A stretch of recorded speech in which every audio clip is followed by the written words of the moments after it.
Unhampered by fear, you go where you please, soaring far above, gliding with an easy strength, screaming your presence, seeking challenge with an eye as keen as your determination to prevail. Then, with an easy grace, you plunge toward triumph, determined to succeed in your never-ending dance for survival. It's not hard to understand why we find you so appealing. We are entranced by the stark simplicity of your dramatic color, thrilled at the prospect of seeing life through your unrelenting eyes, longing for the power to grasp with the strength of your raptor's claws. You, who have been spoken of in holy books, made the symbol of nations, worshipped by civilizations. Whoever created such a thing is to be revered.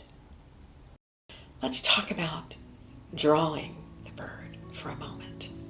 Let's talk about artists and how we grow and change and how our life totally affects who we are and what we do with our work and what that means, and how patrons come forth and support you always, which is so important. I have always taken my drawings from beginning to end, full pencil to full ink, lift the pencil, lay in the color. Months of effort, fine. Months of effort produced majors. Now months of effort would produce minor drawings. Why? Well, there's a reason why brain surgeons retire at about 65. Because what they do is so complicated and so complex that there's no way that they can continue at that level. Well, when you're a master like I am, doing work like I do, that is so incredibly fragile, so incredibly complex and difficult, you suddenly face the same challenges. So what do? Do you stop? Well, brain surgeons go teach. That's what they do.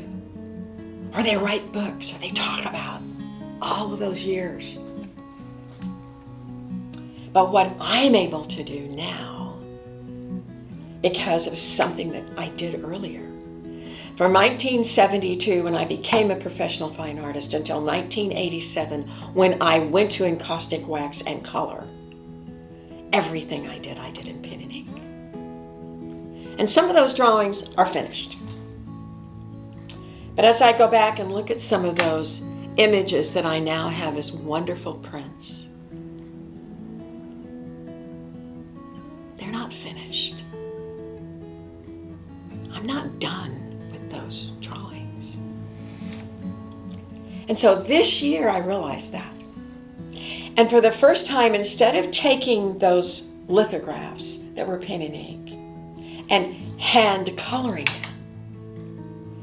I'm taking them to full color, an entirely different process. And it works. First I did a bunny. They're not hard, they're easy, come on. But lots of color, lots of challenge there. And then I decided I wanted to do something larger. And I have this bald eagle that I had done, and it was made of really nice pen and ink. And all I have is the print. But there's people here that weave magic, and that guy's name is Robbie. And he took that print and blew it up to the size of the original drawing. And when he did, he opened that ink line that had been reduced by that print and gave me the opportunity to take that magnificent eagle to full color. Wow. And in the middle of this process, this man comes into my life. that had been in my life years and years ago, but just barely. So I hardly knew him. His name is Al Gordon, and a lot of people in this region know exactly who he is, because he is the man who created and made Mana happen. His wonderful clinics for doctors that do not want to be attached to specific hospitals. That's what he did. So he is like that eagle. And he walked in and he saw it and he said, I want this. I want this. Take it to color for me. And I went, okay. I love his energy. His energy is so the same as the bird. So with that energy and that wonderful support, I did just exactly that. I brought that bird to full color and made him magnificent. And when Al came in to see him, this incredibly powerful man who has done all these amazing things said, I think I'm teary-eyed. It made him weep because he could love it so much. That's why I do what I do.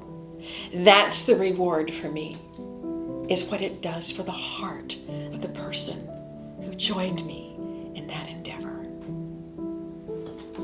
The bald eagle. New time.